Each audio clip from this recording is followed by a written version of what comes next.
I can't hear you.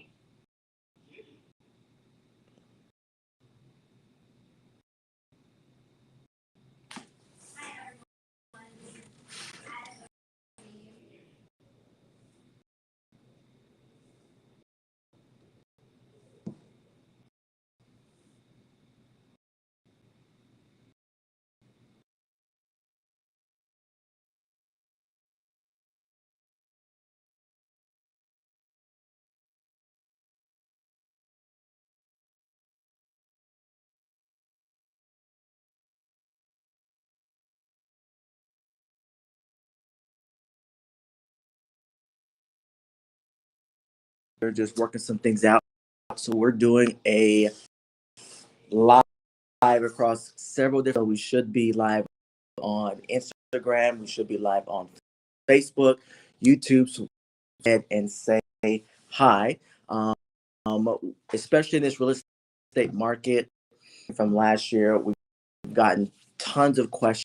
And if you know us and what we're about, we're trusted advisors. We're about giving value and just being open books and being transparent with people, personally, spiritually, financially, right?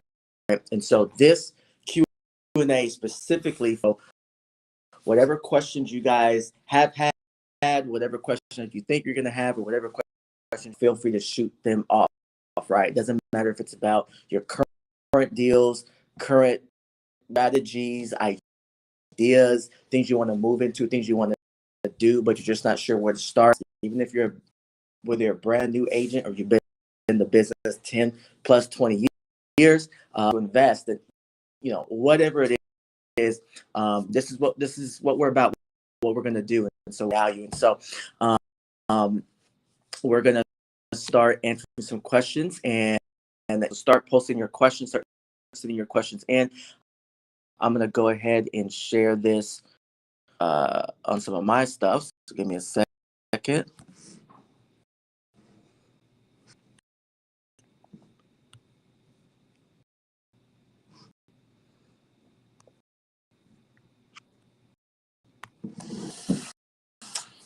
Okay, great.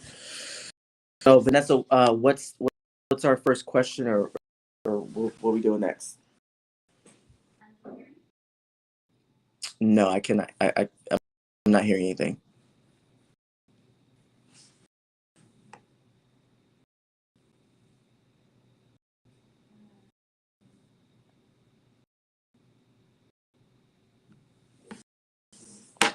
Are the questions, or how am I supposed to see them?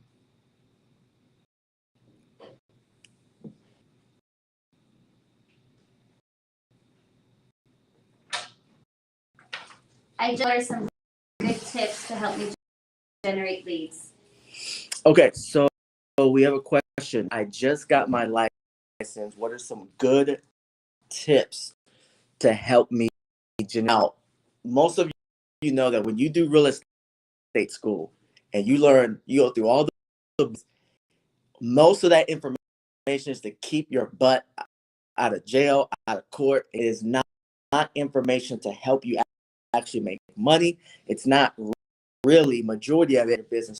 So when you're a new agent, in terms of the number one thing that I recommend, so I'm going to do two things, because if you give over at Realtor in Real Estate, and also even the content we give over at Uprise, I'm about to this, right? So I'm going to tell you guys the answer from an industry perspective and my industry perspective. If you're a new agent, do open houses, do some door knocking, give your credit card to Zillow, buy some leads, call everybody that you know and tell them you're in real estate. And if they want to buy and sell real estate, to let you, typically the industry model, right? I don't necessarily recommend all that. What I want, growing your skill set, number one. So growing your skill sets and training on how to talk to people, right? How to do buyer consultations, right? Identify very quickly and get people's walls down, identify their pains, their needs, their interests when it in relation to real estate and their own personal lives in those areas. That's what I recommend. Now, that's work. Obviously, you got to find the right people who are going to help you grow those skill sets, right? But in terms of today or next week, my number one recommendation is, number one, join a team on giving you support and has tools and has leads that you can work. I mean, that's the few open houses, but if you do open houses and you get leads, you may not know what to do with those leads. You can knock on doors and people will answer. You may not know what to do. So my recommendation is, number one, grow your skill set, but also number two, join a team that already has an inflow of leads so that you can at the same time too. What advice do you have for us investors who want to start building a portfolio or flip? What should we do? So if they're working with investors? Yes, they have investors who want to build a portfolio or flip. So the question was, they're a realtor, they have investors that want to build some recommendations we can give. The number one is, what you need to understand is, most people are transactional, right? So most realtors, when they're really in the back of their mind thinking the whole time, I can't wait to buy a deal so I can get paid. Ideal so I can get paid. And the problem is, a lot of times the investors can feel that, either kind of saying that, implying that, or they just feel your energy, because you're not really in it for the really bringing things of value to them.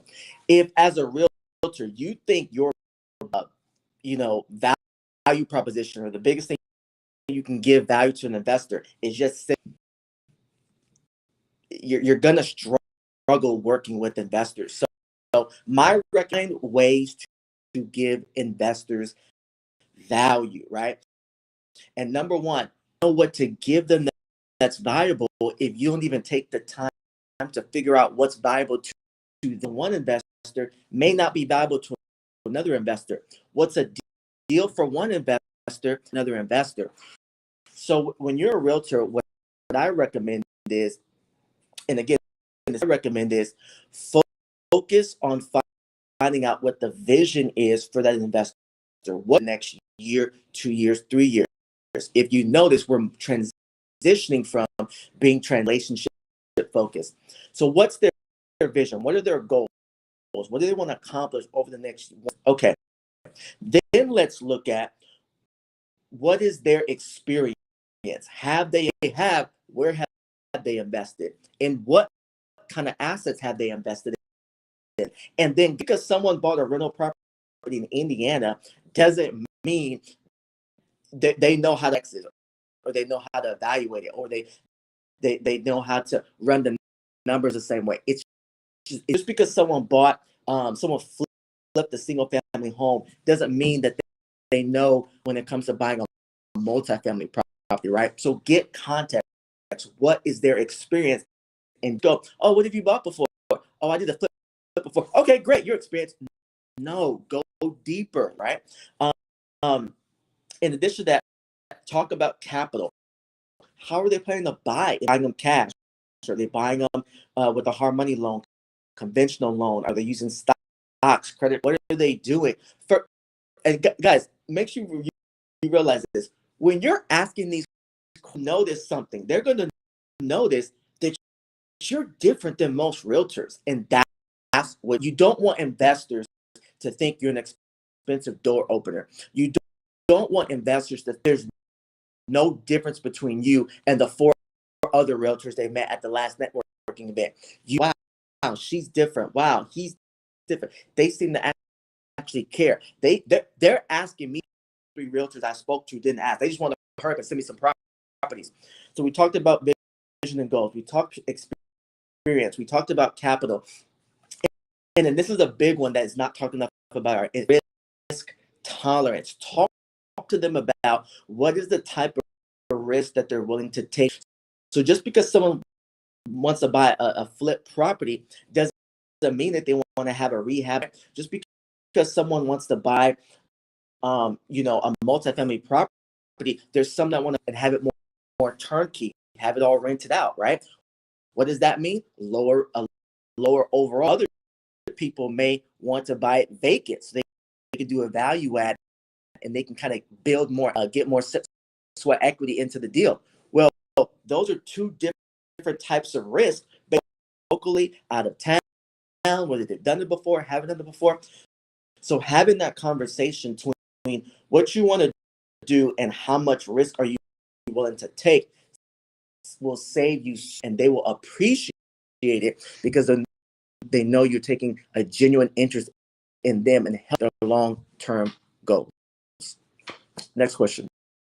We have a potential buyer, and they want to know what's the first step to buying a home. Okay, so we got to get back to the realtor questions.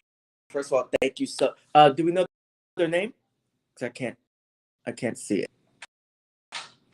Clarice. Okay, great. So thank you so much, Clarice, for being on. So, what are the first steps of buying a home? So in this current market, for most markets, find a realtor that has a teacher's heart, right? Find a real teacher's heart, because it doesn't matter whether you've never bought a home before. It doesn't matter if you bought a home 10 years ago. The market's always changing. Lending's always changing. And the government's always, tweaking their role. Find a realtor that has a teacher's heart, who's willing to educate you, help us, and guide you along the way, because your realtor, that realtor may also have experience that you can leverage off of. Some people go straight to the lender, and I don't always recommend. I got 2 rules when it comes to lenders. One, lenders don't loan you money because they like you. Lenders loan. Number 2, not all banks are the same, right? And so, number 1, find a realtor that has trust and have on your team. Then, after you speak with that realtor and they help you understand the process, then speak to a different lender. My recommendation is to prove with at least 1 lender for fast results, and ultimately at least 2, so you can compare and see who's the better overall experience as well as the better terms. So speaking to a realtor, you can find out how much you're pre-approved for, because understand this, guys, a lender may say you're close, but you may not want to pay the monthly payment for $500,000, right? A lender may say that you're $1,000, but you may actually want a house that's $800,000. So figuring out, right, in the current market with your real estate agent, and then figuring out with your lender situation, how lender worthy you are, right? How much terms and down payments and different loan options. Once you have those, once you know what you're working to put together a game plan, right? Because you've talked to your realtor about the market and the home, you've talked to your lender about what you can get approved for and how much they want to give you. So now you need to kind of on how to get what you want. Now we need the game plan. Now we need okay, how are we going to execute getting this type of property in the type of area with the type of budget? Those are the beginning steps I recommend. But I haven't been getting a good turnout. How can I get more people to show up? Okay, good. A realtor said, I've been doing open houses, but I have not been getting up right. And they want to know how they can improve that. My biggest recommendation is stop doing open houses and start doing, right? Some of you are like, start doing mega open open houses. That's my recommendation. Start houses. I came across this by one of my early mentors in a whole nother state. My broker, with this information at this point. And I learned what mega open, typically for your normal open houses, and you guys can relate. You're putting out your average agent put 7 signs, open house signs out there, puts a card, has some little treats, promotes the day before, the day of for the open house, and that's pretty. The open house, no, this is a strategic, science project to make it happen. Think about events. Think about when I say mega open house, think of like a home that is opening up a new neighborhood, or they're opening up a new phase of a neighborhood. All out, don't they promote the out of that thing, right? And it's like a week and a half out, 4 days out. Most realtors don't do that for the open house. That's number one. Number two, buy. Even if you're not even looking for a new home, even if you don't even care, isn't it hard to miss when they got balloons and 50 signs out? Houses 4 blocks from HEB and Walmart, and you see the signs at HEB and Walmart. Dude, they're going to get your attention to make sure that everybody and their mama knows, and everybody and their mama knows we got homes for sale in this price range. Stop on by. I'm going to take that same approach for doing a mega open house. So there is a lot of mega open houses. You probably YouTube it. You can Google it. Obviously, you can reach out to us. We have a by-step format program. Tells you what to do every single day. But do a mega open houses, and just to give you a teaser, mega open houses, you're not putting out 4 to 8 signs. Minimum of like 20 signs, all the way up to 50 signs, right? Letting people know you're doing an open house. Actually marketing the open house 7 days before you actually even do the open. All I'm gonna give you, right? There's a training behind it. Again, reach out to us if you love that. We're open book. We'll show training online. But that's my biggest. Stop doing regular open houses. Start doing mega open houses. And any other questions? I have a deal under contract and the appraisal came in low. What are some ways that I can keep the the dreaded appraisal coming in low? So they have a deal under contract, and I don't know, but it doesn't matter. But the property did not appraise. So let's say they had for I don't think they said. Let's say they had that property under contract for $400,000 at $380,000, right? At that point, the bank tells the buyer $400,000, but we're only going to give you a loan, up to our loan agreement with you, to overpay for this home, and because if we got to foreclose on you, we don't want to be upside down. So, trying to not have the deal fall apart. Here are the typical options when this happens. The value is below the value of the property is below the contract price. Number one, right, and this happens more so on the northeast side, the west coast, the northeast side. Some areas of definitely in Austin and some parts of San Antonio back in 2022 and 2021, but not normally. Where the buyer makes up the difference. The buyer says, "It's like, I want this house. I'll pay the $20,000 in cash to make up the difference, lower amount." That's one way. The second way is to negotiate with the seller and say, "Hey, appraisal said your house isn't worth $400,000. It's only worth $380,000. So we're going to submit to you, ask that you agree to reduce the sales price to the value of the home. And hey, I know you're taking a little bit of a loss, or you're not making as much. At least we're buying the house for, at least we're buying the house for what it's worth, right?" And when you're more in a neutral market or a buyer's market, that's typically what happens. When you're someone you get above 700,000, things change a little bit. And then another way is to difference, right? You still negotiate, but the seller and the buyer kind of agree on a number to reduce to, and the buyer's willing and able to make up the difference with. Another talk about, because either they're not familiar with it or they don't have much success with it, is appealing appraisal, right? Appealing it. So going back to the lender, doesn't matter if you're on the buyer side or the seller side, going back to, we want to appeal this appraiser. We got some comps that show the property is worth what, what we have it under contract for. Houston is the appraisal. These comps are, these ain't way. This comp, is 7 months old. This doesn't make any sense. These are better comps. Why didn't so if you feel you have a good case to present to then you can do that. Most realtors don't really know how to appeal. They're not really sure it's very low.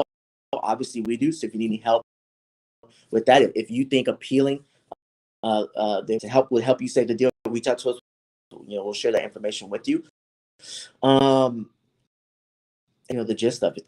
So hope that helps. Any other great questions, guys, by the way.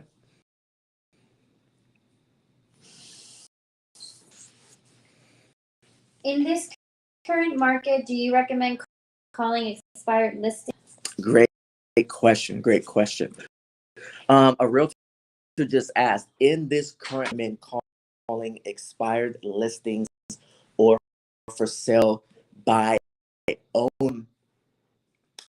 The first thing to understand, generally, when someone asks all of the above, right? Because when it comes to leads in real estate, it's important to remember and understand everything works. Everything that is works, right? There's people right now making 6 figures door knocking, even though most people are making 6 figures doing direct mail, even though most of you probably hate direct mail. Same thing with open house events. Same thing with whatever you want to think of. There's people that are successful with it, figure out to crack the code, and they just built a skill set in that area, and they have success. So a bit more about your skill set, but just thinking of the average real estate agent, I would say most likely probably for sale by own. Say that is because, one, for sale by owners are kind of already a house right now, right? They're just saying, I just don't want to work with the same busted realtor I work with. Let's save some money because they didn't do any work and I could do just as good of a job. Or I'm financially strapped. It's usually, the case for sale by owners, like one of those three, right? So with sell by owners, we already know they want to sell their house, and here's a crazy statistic. Then you got to question who you're talking to, right? 75% of for sale up listing with the realtor. Now that's a stat from like before COVID. It's gonna probably be moving forward, but 75% of for sale by owners end up listing with virtually. So I would recommend calling and working for some. The real question isn't who you should call. The real question is, what's your value proposition, right? Where's your skill level at? That's a whole. To figure out where you should spend your time in. I would say for some owners, expired listings are very good. I just market. There's going to be a ton of expired listings yet, and a lot of people with expired listings will wait. They'll say, we're just so frustrated that we had our house in the market for 4 months, and all these people came to look at anything, so they're a little upset and they want to take a break. So they'll wait a couple of months, sometimes before. We'll wait till the summer, we'll wait till the fall. And so expired listings are good. I'm just saying, in terms of trying to get your next listing very quickly, for sell by owners, the way to go. What are the questions we got? I am a new realtor. I want people to know what I'm doing, but I don't. How do I approach people about my new business? This is a good question. Very good question. They said that they are a new realtor. They want people to know that they're a new realtor, but across annoying, and they don't want to come across too salesy. I preach this down, both on the will to win side and with our brokerage uprise real estate partners. So the first question, I think I answered the two types of answers. I'm gonna give you the industry type of philosophy. The industry would tell you number one, type a letter and type a text, letting everybody know your real estate, and if they have any real estate needs, to use you, and you're just gonna send it to everybody. Okay, you're gonna follow up by calling and posting on social media, emailing people, and asking these two main questions all the dang time. Do you know anyone that wants to sell real estate? Do you want to buy real estate? Do you want to sell real estate? And again, now be mindful of the question. It was not sound annoying and not sound too salesy. That, like, you can sprinkle it, wrap it into the day. That's the essence of what our industry typically teaches us, right? And then people figure out some other ways, some other ways to do things. My recommendation is the first thing that you do is you build a database. You build a database. Everybody that's in your phone, everybody that's in your email, that you pay money to, professional services, your hairdresser, your CPA, your landscaper, everybody that you build a database. I don't care if they're local or they're out of town. Build a database of 150 people or higher. If it's not, if it's less than 150, that's G in terms of how long you can give yourself to meet new people and get it over to 150. That's new. I would learn the skill sets of form and sign. Form, FORM, and money or message. That's a skill set, not just, oh, I heard it, I know what to do. No. Learn the skill set of sign, SIGN, strength, interest, goals, skill set. Not, oh yeah, that makes sense. I'll do it from now. No. Grow in that skill set. Learn those form. Learn skill set, and then go to your database and do one round where you call your entire database. You should do this like in a less than a month, right? Database, and form them and sign them. Some of you are like, what is he talking about? I know I'm doing stuff. You need to learn this other stuff, higher skill set stuff. Form them out what's going on in their current lives. Find out how you can provide value to every person base, or just find out how you can just bless them with a great courtesy call. And then when they ask you, hey, what are you up to now? And you let them know that you're in real strike up of conversation. But here's the key. Don't start asking people for giving them anything of value. Don't do that, because that's how you come across salesy. That's how you come annoying. So find ways to give people value to the things that they care. Once you do that, now people are a lot more receptive to hearing about what you have going on. If you're on social media these days, start marketing and showing yourself doing real estate. So showing properties, doing contracts, doing a consultation. Don't want to buy a house. Let me know. No. Don't keep saying that. You can say every once in a while, but again, that's annoying. Tell me you're a realtor. Let me see you're a realtor. LeBron James doesn't have to tell me. Elon Musk doesn't have to tell me he's trying to get everybody up to Mars, right? He's a barber. I can see it. So show people rather than just always telling people, and they'll appreciate it, and they'll see that you're giving value to other people, and they'll say, well, if they can give value to me too. Good question. I have another one. It says, I have a given option period. Is that common? Interesting. So, as a seller does not want to give an option period, is this common? It depends what market you're in, to be honest with you, and it depends if a retail, okay. If it's an off market investment deal, it could be common. If it is a retail deal, then no, it's not. It's not common. Now,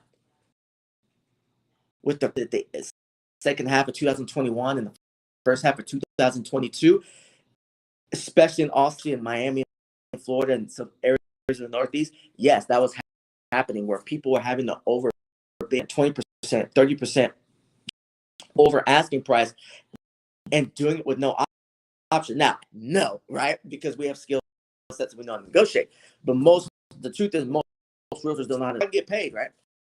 So, so is it common? No. And so, do I typically buy properties with no option period, no clauses at all? No.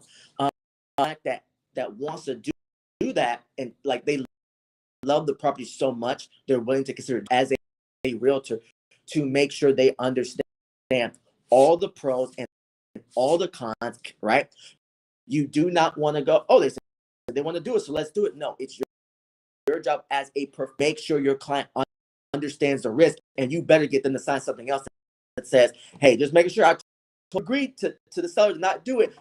So you're not holding me, you're not holding me responsible if something goes. So making sure you, one, set proper expectations. Two, you make sure they understand all. Go to the doctor, and I tell the doctor, and the doctor says, you want this surgery? Yeah, something. Don't they sit there and tell me all the risks that could happen from that surgery, that procedure, so that what I don't try to come back and sue them?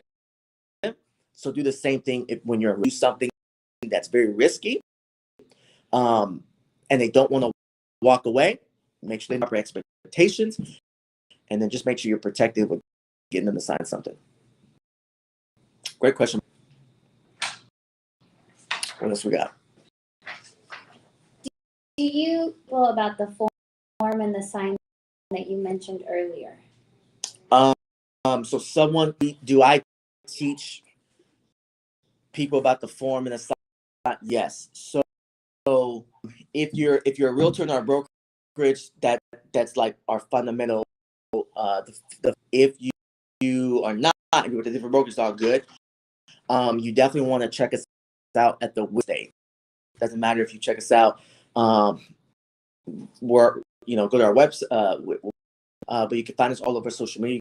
You can get a lot of content. You can also come.